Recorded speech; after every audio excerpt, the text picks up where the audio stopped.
Hello and welcome to the 8th episode of Season 2 of House, the Shared Living podcast. I'm Dan Smith from Student Housing Consultancy. I'm Sarah Canning from the Property Marketing Strategists. And I'm Deenie Lee from the Property Marketing Strategists. And let's hear from our sponsor, My Student Halls. Housed, the Shared Living podcast, is sponsored by mystudenthalls.com, student accommodation search. Let's find your place. Thanks very much to Dan and the team. It's a crucial time for PBSA marketing at the moment, so do make sure to reach out to him and the My Student Halls team to get your properties listed on their website. They've had 41 million impressions across the course of the year. That is unbelievable. So get those eyeballs on your properties. So on with the show. Thank you very much for supporting us and listening to us. We want to start with a few of the events that we've been to. It's very much in the throes of event season. And Sarah and Deenie, I know you went to Urban Living. So how was that? We've been involved in quite a few urban living events recently, and this one was Urban Living Insights, which was focused specifically on build to rent, or BTR. It was a really nice, intimate morning session, which I think we're really learning to kind of love the shorter, kind of more in-depth events, really. It had two great panels, and then Deenie and I were presenting our Gen Z research to help support the BTR sector in what young people are looking for in their accommodation. They were talking about differentiating the product, and that was really interesting. Again, BTR Light came up as a topic, which I know is something that we've talked about before in all the shared living sectors, is trying to look at what isn't needed and therefore what can be made more affordable. And the general consensus from the panel was do what you do really well. And if you can't add facilities and services and do them well, then don't. Don't be reactive. Don't jump to what your competitors are doing or a trend, and really kind of focus on some core deliverables that you can consistently deliver and provide that expertise and sort of comfort to your residents. Most BTR residents are staying for just under 2 years as well. So that's a really long time to impress your residents. And after that stage, they're either moving to a different region or they're buying a home. So clearly the people that are living in BTR are having a great experience. The second session was really focused on technology and how to make, I guess, a booking process seamless, quick, easy, and then also how to manage a property after that. We're going to be coming on to talking about AI later, and obviously that came into that conversation. Deenie, do you want to share sort of kind of some of the things that we shared? And we had some really good engagement from the audience, some questions, didn't we? I was going to say, that's what's been really nice about these urban living events, is actually the engagement has been amazing. And I think that we've done 2 sessions now. The first one that we did a few weeks ago on our Gen Alpha research, which we talked about last week.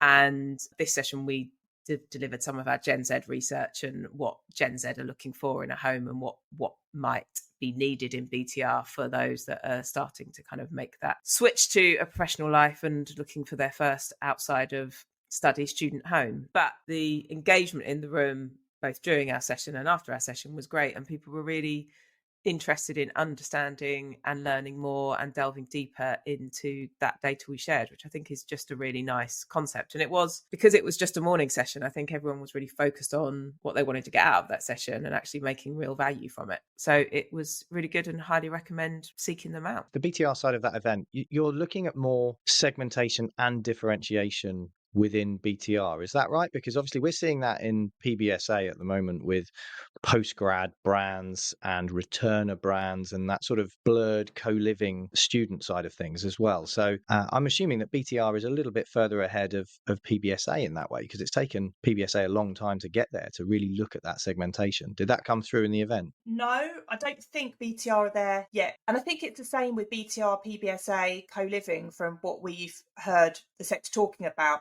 is to get investment engagement, to get the finance backing, you've got to prove a concept, and everyone's going to do that where they can get big returns.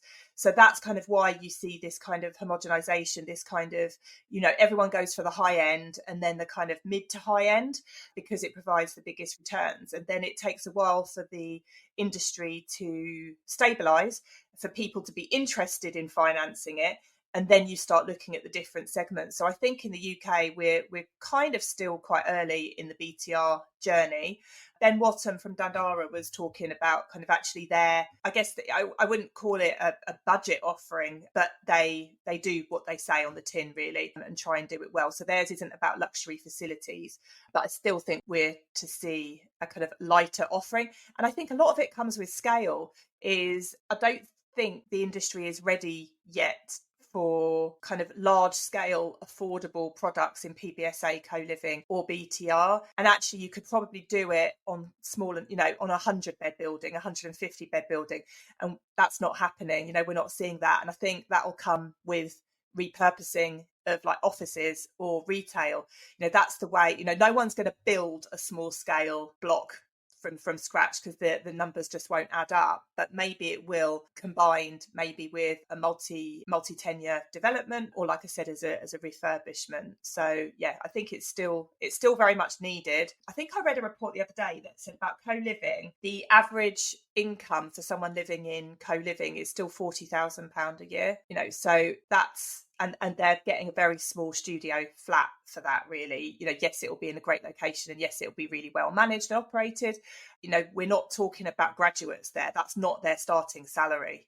40 grand, that puts it way out the reach of most graduates, I would say, to be honest, unless you're accepted onto an Accenture or a top Big Four firm.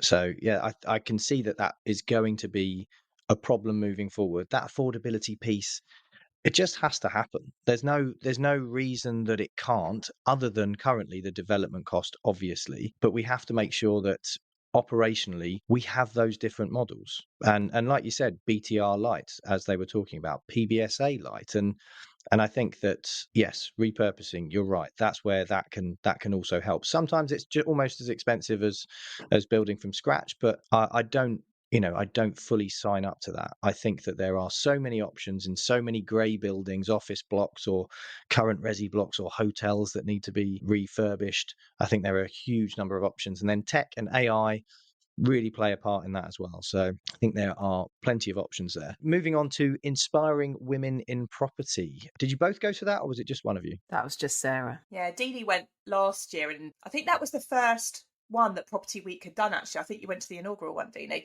and I heard such good things about it, and I had massive FOMO. So I was delighted to be invited this year by Kat from Abodus to support her in her nomination. So I didn't really know what to expect. I expect, usually the Property Week events are quite glitzy and glamorous, and this was no exception. I think the standout for me was Katie Kopek from JLL, who won the Lifetime Achievement Award. And obviously with that award, the winner knows they're going to win, so they have time to prepare a speech. And she just blew the room away with her speech. And I know I commented on LinkedIn that I've never seen a Property Week with such a long queue for the ladies' toilet. But in that queue, everybody was talking about Katie's speech. She's been in the industry such a long time. She was talking about a time where she went on maternity leave and it was just the assumption you wouldn't come back. And, she bucked that trend, and just kind of that she's really been a trailblazer in the property industry. I was talking to Chitra Marsh afterwards, who is also a trailblazer kind of in women in property. And we were just saying that I have come across situations to do with gender in the property industry over the last 21 years since I've been in the industry. But actually, it's people like Katie, it's people like Chitra that has kind of smoothed the path out. They've been through quite a lot of stuff that women shouldn't have to go through in any industry, so that people like us and people coming into the industry now don't have to. And that's really what I think the Inspiring Women in Property event was all about. It was people that are leading the way. There was a good representation from the PBSA sector, a little bit from BTR. A lot of it was kind of the agent side of things. So a really kind of nice mix of audience that have come from different parts of the sector. And was there many men there supporting though, Sarah, or was it all women? I would say on every table of 10 there were probably 2 men. So there was probably 80% women, 20% men, which is probably the opposite metrics of what you would get at the Resi Awards or the student accommodation ones. And talking on the topic of of women. I know, Dan, at the GSL conference this week, you were particularly impressed with the Women in PBSA panel. Yeah, that was absolutely the highlight. GSL, Global Student Living, it's run by Tim and Tiago. It's a really nice event. There's a bit of segmentation there with an investor summit, which is 95% blue suits, I would say, and then there are a lot of operational panels covering Europe and various key themes, from students with autism through to how to get the best out of your technology, to just literally almost anything and everything. I actually think that segmentation works reasonably well, because it's some of these bigger events, it's everyone in a room, and whilst that gets people out of their silos, it can mean that quite often you miss the detail, and operators don't necessarily want the same things that investors do, or developers do, or suppliers do. And so actually having almost separate sessions for operators and investors at GSL worked really well. The highlight for me, though, by a country mile, was the Women in PBSA session. And I say that because I kind of know what's going to be said on most of the panels, because as you guys are as well, we're doing the research, we're reading all the stories, we're speaking to the clients, we understand where things are at with the market, what's going to happen to a certain extent, and certainly what has happened. So when something shocks you, and this session was quite jarring, it really makes you take note. And so what this was, it was at the end of the day. So they had the graveyard shift at 4 p.m. where the majority of investors had gone home. That's not a surprise. That's the same as last year. So very few male investors in PBSA were left come 4 o'clock, but the vast majority of operators were. And so this panel was moderated brilliantly by Soraya from Nido and Sorrel from GSA. And it was effectively explaining some of the challenges that women in PBSA face at all levels, because it had investors, developers, operators, university representatives on the panel. And it was really jarring and really shocking. And all of the men in the room walked away from that session a little bit red-faced and a little bit ashen. And I mean that in the sense of it was genuinely quite shocking, some of the things that each of these women had to go through to get to where they are. And they were all, very successful and really adding value to the industry. But when one of them says, I sometimes swear a lot more than I should, because I feel like that makes me look more masculine, and that's what's needed in some of those environments, and some of the discrimination that some of them have experienced, and not being invited to certain meetings, and that sounds like it's not a major thing. It's absolutely massive, and you can feel that that's a career limiting move if you're not in a certain meeting, or you have to go and do the school run, and that there's a key investor meeting going on, then you can feel like you're missing out in all ways. And I think putting personal perspective on that's what all of them did so well. They all had their own unique stories, some of them quite heart-wrenching and quite sad, and some of them really triumphant, and it genuinely it was really emotional. I was talking to Billy from Ask 4 about it, and he was saying like that was really quite affecting, and I think the more that we can showcase that, the better. I then went and wrote a bit of a summary of it, and that got quite a lot of traction on LinkedIn. And that wasn't me looking to obviously steal anyone's thunder. It's just that I wanted to make sure that I could use my profile to showcase quite how important a session I think that was. So I'd encourage anyone to go and read that on my LinkedIn. But yeah, it was really jarring, and but also I think encouraging as well at the same time. And a lot of people have started to talk about what their companies are doing. And I think the most important thing to come out of it is action. Like, you can sit there and talk about the challenges all day long, but until there's some real action points, I don't see that there will be the rapid change that is needed. And there is progress, definitely progress, in particular in PBSA. Operations is relatively even in terms of women and men. Investment, a lot less so. That gender pay gap is decreasing, and decreasing much quicker compared to a lot of other industries as well. So there is progress being made, but come on, it's 2024. Like, everything should be even. All of these policies should be readily available on everyone's website. you've got to make sure that you are putting women not necessarily front and center, because there has to be that element of equality. You've just got to be showing that your business and your company is there to support women to achieve everything that a man could. Because my God, the women in that room were so unbelievably talented. I would hire them in a heartbeat. And I would also hire them instead of me if I was hiring them for another role. So I think there's so much talent out there. Some of it we just need to encourage and support.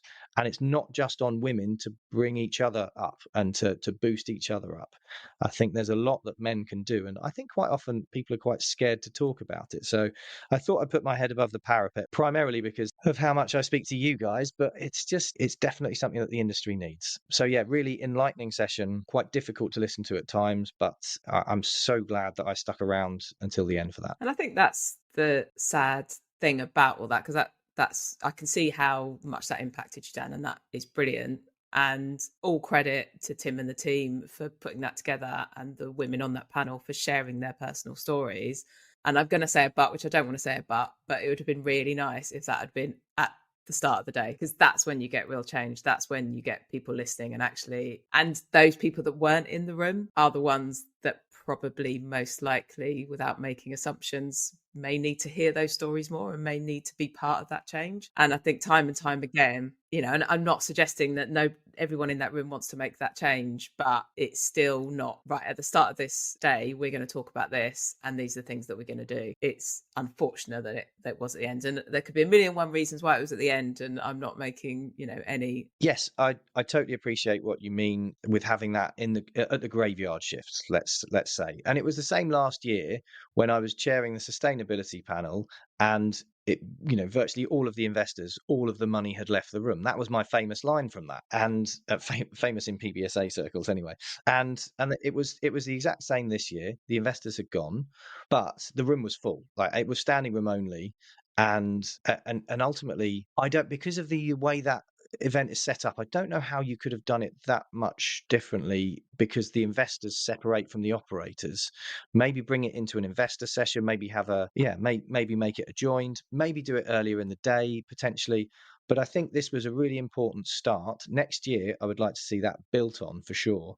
And also, they are creating the Women in PBSA initiative. GSL have got that going. I'd like to see some progress there. And obviously, I've offered help in the form of policy templates and things like that anyone might be looking for. It felt like a really positive step. I would like to see more investors there next year, because that is where there is such a disparity between the number of women in investments, in real estate investment, compared to the number of women in operations, but also how supported I think they feel in those real male dominated firms. And so there's definite work to do on the investment side of things, but the progress is, we are starting to see change. It's just that doesn't feel like it's quick enough, especially for all of those women on the panel. So yeah, really good session. I would like to see that built on for next year for sure. I think my frustration is more about the segmentation, that we have to have this conversation in separation from everything else, and it becomes identified as something else. And that, that's across the board. That's what, as much as I really support the events like Inspiring Women in Property, what I really want to see is a world where we don't have to have that, and actually we just have inspiring people in property, and it's 50-50, because there is that balance of men and women doing great things in this sector. And I guess I have a broader, wider vision that actually what we need to have is a panel of what are the challenges you've experienced in getting to your position in this sector, that's up front and centre, that actually men and women talk about their experiences. And I think actually it is, reflecting on this conversation, I've had experiences that I've probably not shared. When I was pregnant with my second child, I was told that I didn't put you forward for this global marketing role because you're pregnant. And you're like, that is not allowed. But at the time, you're just so caught up in life that you're just like, yeah, I don't want to be traveling around the country with my second child. Of course I don't. But that's not your decision to make. That's my decision to make. And I think there is more that can be done about sharing those experiences. But I guess I just want to see less segmentation in this. We always talk about segmentation, but I think this is one where actually this is a conversation that shouldn't be about, let's talk about women, let's talk about what's going wrong in this sector, and let's fix it. And I guess that's my big world vision, that I know we're a long way from it, but that's where I'd like the world to be. And just to kind of summarise on that, Deenie and I are going to be hosting the Women's Networking Breakfast at the class conference in November. And we hosted it last year as well, and it was the best attended networking session of the day. So we're really, really excited. We're not going to be talking about women and inequality. We're going to be talking about the topics that matter to the sector. It just happens to be that there will be a load of women there. And the reason for that is Kellyanne and the team quite rightly identified there are a lot of women, potentially younger women, who are attending the event potentially on their own that might not know other people. And it's a really good opportunity to kind of meet some familiar faces, to kind of buddy up in the morning. And then you've kind of got some kind of allies with you for the rest of the day in what is generally a kind of more male dominated event. So, and we look forward to seeing a lot of you there. Make sure you sign up if you're coming to the class conference. Awesome. I think it was the most popular, not just because of it's the content, but because my sustainability session was on at the same time. So everybody was probably trying to avoid that, but well worth signing up to that. And yeah, let's hope we see some more progress, should we say, because there's absolutely no reason why we can't. And actually, the action points that I've put on my LinkedIn post, it's really quite simple, to be completely honest. But some of it does come down to the fact that men also need to be taking up some of these policies. Shared paternity leave, for example. There's absolutely no reason why men can't do that. And I think there's, whilst we do need to make sure that both men and women can be super focused on their careers as and when they want to be, that there's not some kind of stigma attached to taking that kind of parental leave. So lots of work to do. And I think the more we can talk about it, the better. But the quicker it becomes just people in PBSA awards rather than women in PBSA awards or whatever it might be, the better. Well, that's enough on events. Crikey, that's most of the show, to be honest. But we would like to talk about dangerous headlines.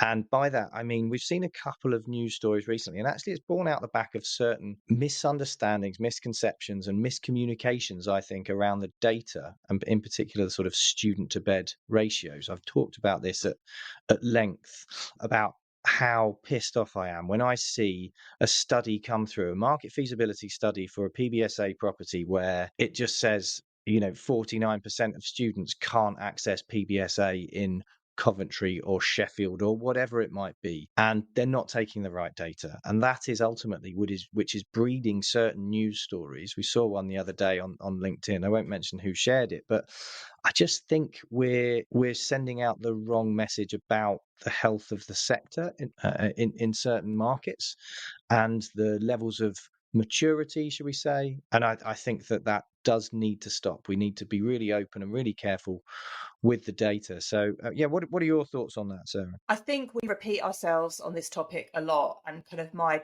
party line is there may be less PBSA than students, but there is not a shortage of places students can live. Hence, there are empty beds in PBSA. If there was a shortage of student accommodation, there would be students sofa surfing, they would be homeless, there would be a crisis. There is not a crisis. Students are all living somewhere. So there is not an undersupply of places that students can live. There may well be an undersupply of PBSA, but that assumes that every student, if there was a PBSA bed, they would be living in it. And that's not the case, because developers have created this by not creating enough variety of products to appeal to a larger number of the student demographic. So actually, I think there would be more students in PBSA if there was a differentiation of product and more spread of price points, but there isn't. So there's no point saying that there's an undersupply and carry on building the same product at the same price point in the same location with the same amenities, because that won't solve it. They will just be more empty beds. So if we want to kind of redress those headlines, we need to stop glamorizing it and trying to get more PBSA built, unless it's going to be the right product in the right place at the right time at the right price point. It's as simple as that. And it's to say that there's an undersupply and we need more investment and there's a housing crisis for students is just massively oversimplifying the situation. We see this figure of, we're going to be 600,000 beds short by 2026. But then we also Yeah, and firstly, I would question that. I would really heavily question whether we are going to actually see, that drastic shortage, because a couple of reasons. I think that this year just gone, 24-25, is not the blip in terms of the sales cycle and the occupancy and the application numbers and the student numbers. I think that the post-COVID couple of years, they were the blips. And this is much more steady state. This is what we can expect moving forward. We aren't going to see the boom in international students that we saw post-COVID. There's not that pent-up demand. We've seen okay demand from domestic students, but it's hardly trailblazing. We're not setting the world alight with our new figures and massive increases of student numbers. And I think in particular people are worried about the Chinese market and what they're going to do with all these studios that we've built primarily for the Chinese market in the premium sector. And there's going to be a gigantic recalibration at some point. Now, that's not me saying it's a bubble, but there are definite markets where, and we've seen it this year, in Leeds and Nottingham are the most exposed. And people have asked me, and that's local councils, investors and developers have asked me, stop talking about Nottingham and Leeds. And I say that because I'm concerned for investors and developers who are maybe overexposed and some of their covenants may end up being breached because their occupancy levels haven't remotely hit underwriting this year. That is genuinely a concern for some properties that I know of in, Leeds and Nottingham, but other places too, that may well happen. And I think, I do think we need to be mindful of what we are building and the fact that 3 to 5 years ago, yes, build it and they will come. Build it in the premium sector as well and they will come. But Chinese students in particular are much more discerning now. They have less money because of the economy and because of currency rates. And ultimately they want to see the value, and the flight to quality means they're looking at the top universities globally, not just in the UK anymore. And so there are definitely going to be some issues in places like Nottingham and Leeds where the supply has massively caught up with the demand, and that demand is also now struggling. So I would just be really mindful of the fact that whilst we're saying that there's a shortage of 600,000 beds, it really does not feel like that in any of the markets that I know. What it does feel like is that there is an affordability crisis. So this really isn't a supply crisis, it's an affordability crisis. The quicker we solve that, the better. And the only way to solve that is not by putting in rent caps or anything like that, or mandating 40-week tenancies instead of 51s, or leading to more flexibility, or even the Renters' Rights Act, or whatever we want to call that now. It's building more PBSA. The quicker you do that, the better, because that will bring all of the prices down in that location. Look at Sheffield, where you can get a really nice PBSA room for under 100 quid a week in a good location. Look at Coventry as well. Pretty soon, look at Leeds, look at Nottingham, where that affordability will come more into play. And then the universities, if they're of good stature and their rankings haven't dropped, they will absolutely clean up, because those cities will have affordably placed PBSA product that is really damn good, and that they have fantastic rankings which will appeal to students of all kinds. So look, I think we have to build more, but we do need to be mindful of how we're selling that, and that's where sales agents come into play. We've got to make sure that everything that we're putting forward in those sales brochures is reasonable and fair and isn't leading the horse to water too much, but also that the data that we're using is correct as well. So there's no supply crisis, there is an affordability crisis. The sooner we solve that, the better. Only way to solve that, building more beds. Yeah, it feels like it's a mix of lazy journalism and like you say, Dan, if you're going to make an investment into a sector, you need to do your research. And in doing your research, you don't just read the headlines, you look at the data behind it. And ultimately, the answers are all there in what the issues are. And the solution is there, like you say. It's just a case of how do you make that work? And I guess the interesting thing is what you say around Sheffield and Coventry is that it is becoming affordable accommodation because the supply demand metrics are in the right places.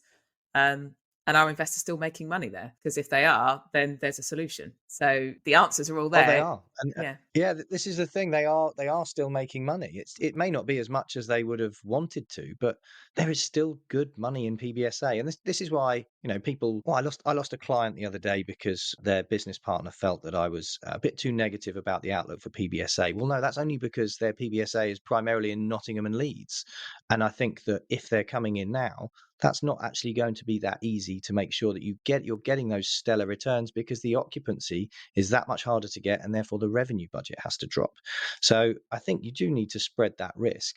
It is a real challenge to cut through any of the data on some of those sales brochures in particular, and some of the investment decks as well, because the investors want this to stack up. The developers want it to stack up. The investors want it to stack up.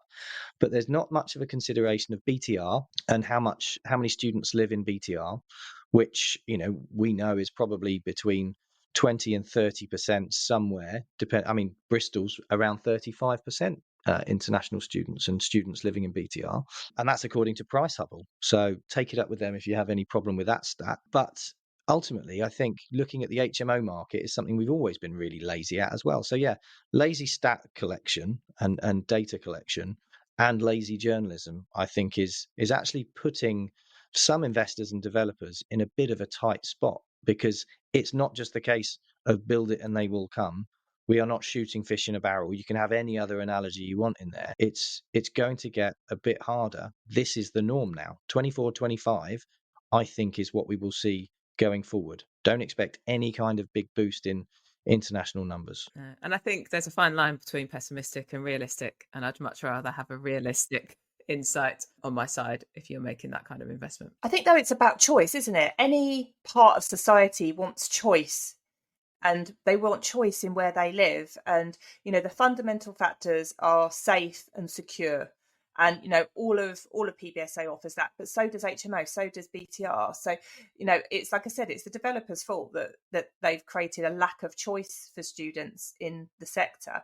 And like we just commented on earlier, we will see that in BTR and co-living and probably later living rental as well, until there are investors that are willing to, I wouldn't even call taking it a risk, because I think you'll be guaranteed occupancy, but it might be at a smaller return. But I'd rather have guaranteed income because of a full building than having the stress of worrying that the building's not going to get full. If it was full, then the spreadsheet would look amazing. But if the building's not full, then the spreadsheet doesn't look so amazing. And would you be better to have de-risked your investment with a product that, if you've got a good quality, more affordable product that's aimed at domestic students, you're going to be full all day long. That's the reality of it. There will always be a market for that product. So if I had money to invest, that's what I would be doing with it. Yeah, I completely agree. Focusing on the affordable sector, but equally, there's still plenty of opportunities in the premium sector as well to deliver that level of service where you're showing students value. And it's not just building in the same old places, sticking the same studios in and thinking that that's going to appeal to students of all types. I think we've just got to get a bit smarter with it. The fundamentals of PBSA are still very, very strong. The returns may be slightly weaker than they were in some locations than compared to maybe 5 years ago. But I think the really good thing that we're seeing across the sector is that there is some longer term, more patient capital coming into the sector. There's still opportunities in the sort of 3-year quick turnarounds, but I'm seeing some investors come in that are looking at 10, 20, maybe even 40-year holds, and that's not just the institutionals like your Aviva or your L&G. It's the high net worths and the family offices as well. They're starting to look at a much longer term play. So I think the investor momentum is changing slightly towards that sort of medium to longer term hold. That will only benefit the sector because they can sit on slightly lower pricing and take a blended view of that over a longer period of time. But I think there's a lot of operators out there that are having to recalibrate rents quite heavily this year. And by recalibrate, I mean freeze in some locations, drop those rents, and we will not see double-digit rent rises this year. And now there may be a couple of locations where that's isolated, maybe a couple of properties, but when Unite have their forecast as 3 to 4% of an increase, when last year it was 8.2%, as I said on the podcast last week, I think that definitely is a bellwether for the industry that actually, let's just cool it a bit this year. Like, you don't need to be too aggressive. There shouldn't be double-digit rent rises unless you're massively improving the property or the service. I don't see that should be the case this year, because every location could have a problem at some point fairly soon. No city is immune to occupancy challenges, especially if the prices have got a bit overheated. Thinking about it, this year is the first year that I've not heard anyone shouting about Bristol busing students in from Newport. And I think that there are going to be certain universities that will ultimately bear the brunt of some of these affordability crises across the country. I think that just about wraps it up. For today. Thanks very much to all of you for listening, and thank you once again to our sponsor, My Student Halls, for sponsoring this entire series. Do reach out to Dan and the team there, and we will be back in 2 weeks' time for some more news and insight. So in the meantime, please do subscribe and share, and we will look forward to seeing you again soon.